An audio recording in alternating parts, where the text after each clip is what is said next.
Good morning, ninth class. I hope you all are safe at your home, right? Today we will start a new chapter, chapter number 4, the structure of atom.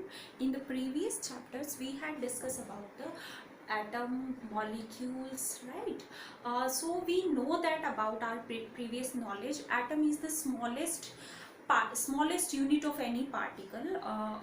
It means the atom does not divide further. It is the smallest unit, you can say that, right? But in this chapter we will study that what is the composition of actually atoms. Few scientists say that the atom has some like subunits or subatomic part is present in the atom. What is this subatomic part, and what is the function of this subatomic part actually, right? So prove these, we today we will discuss the few like atomic model given by the scientists which are accepted previously, and but after due to the because of some drawback we will does not concluded out on the structure of the atom. Firstly, I will told you the charged particles in the matter. We have a very common example. When you comb your hairs, and after this you will find out that there will be some charges produced, and through which our hair become erect in that condition. And when you rub any glass rod over the silk, and after this when you touch over another surface, then you feel that there is some attraction force is present between these two forces.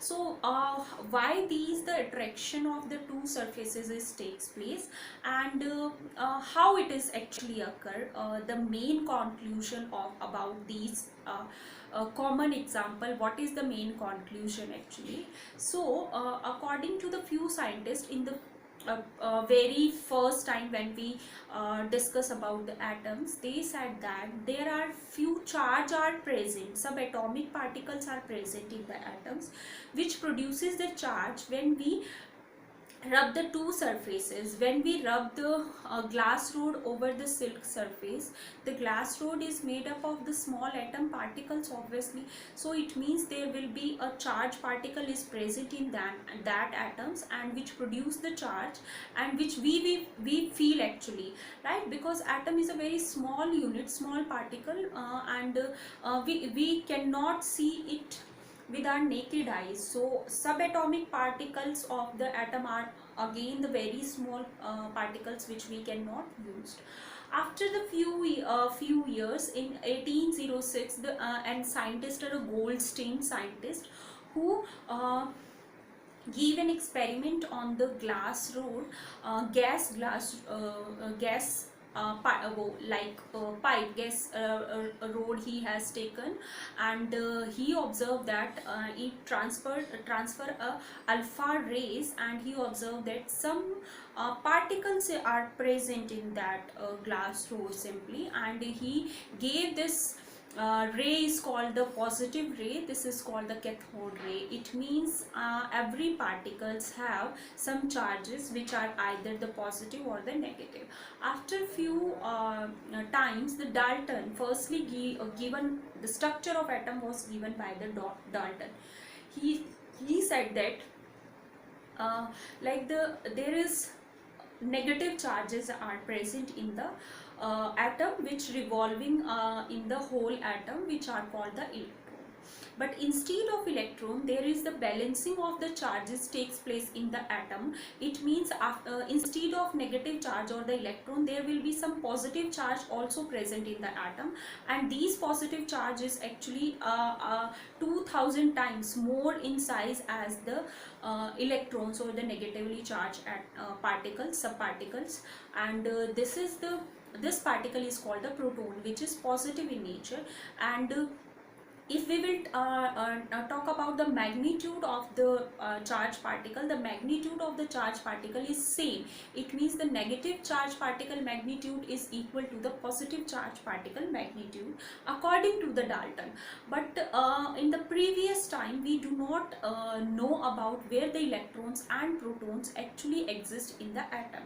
So Thomson firstly gave the model about the atomic structure of the atom, and he say that the structure of atom is look like the Christmas pudding, simply you say that, or it also resemble the structure of atom with the watermelon. Simply what he said that, for example, this is the pudding of the Christmas pudding, which is act as a sphere, which is positive part of the atom, and the negative charge particles, or you can say the electrons, are moving into this particle like this. You can write like this: negative. This positive sphere is the Christmas pudding, and we will put the cherry over the pudding. These cherries are resembling with the negative charge or the electrons, or simply you can say that, for example, the watermelon, the red part of the watermelon is the sphere. You can say that the red sphere is act as the positive or the proton particle of any atom, and the seeds, the black seeds which are present, are act as the electrons in this positive sphere according to the Thomson. But there is some not clearly, we are not understood that this is the positive sphere is the proton and electrons are moving around this sphere. According to the Thomson, we know that this is the structure of the atom. After the Thomson, one very brilliant scientist gave their model, the Rutherford model. Name of this model is the Rutherford model. He actually used the thin film of gold. Actually, he want to take thinnest material through which he can identify how the atom structures are made up, or what is the composition of atom. So gold have capability to survive in a very thin layer also, so that he took a he do their experiment with the help of gold foil, right? What he did, he take a gold foil, thin film, very thin film. This is the gold foil, like this, and these are the atoms which are present in the gold foil, simply like this, right? And he used the alpha particle, which is a positive ray actually, and the speed of alpha particle is very high actually. So what we actually observe in the Rutherford model, he conclude that when he passed the alpha particles from this thin gold foil, then what will happen? He said that we observe three type of conclusion. One is there are the various space in the atom through which the rays goes straight in line, right? And some reason are also present in this atom is that the rays divert into from their deviation in the rays takes place, you can say that, right? And out of these 2000, approx 2000 rays he used, out of these 1 or 2 rays is that it strike with the atom particle and come back in same direction.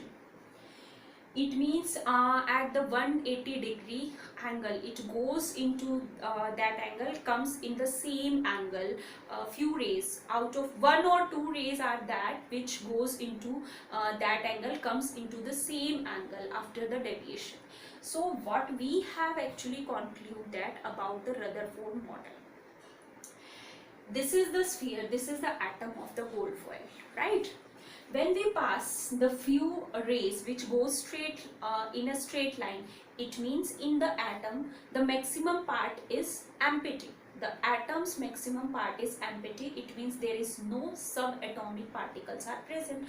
That's why the alpha particle goes straight into these straight into the atom, and because there is no deviation, there is no like diversion for the diverging path, there is no any subatomic particles are present, right? Next conclusion is that it means a few rays are goes and diverted from their path. We had observed that it means there is some space are present in the atom which is called the subatomic part, through which the rays strike and goes a little bit divert from their path. It means some subatomic particles are present here, through which when the alpha particles are strike up and they divert from their path, right? And in the center the third conclusion is that in the center it means something is solid is present, through which the alpha rays goes and they cannot divert, they just strike and goes back to their same path, goes back into the same path. It means the solid, very solid particle is present into the center of the atom. So after this observation of the experiment, Rutherford gave a model. According to this experiment, we had observed atom is a particle, right, who has, according to the first observation, maximum area of this atom is empty. There is no any subatomic particle is present. That's why these rays goes into the straight line. But few are diverted. It means the size of the electron is very small. That's why these particles of alpha particle goes and divert from their path like this. They are diverted from their path like this, because their size is very small. That's why they do not go back, but they are divert from their path. And few goes into the straight line. It means maximum part is empty. The third observation, it means the center consists a very large size structure, which is the positively charged, called the proton, which is very solid, through which when the alpha ray strike up, they do not get like diverted from the left and right side, but they goes back into the same path. It means it is a very large it occupy a very large surface area into the atom, so that they cannot divert, they just back to the same path at the angle of 180 degrees Celsius. So these are the three conclusions, and this is the structure of atom according to the Rutherford model.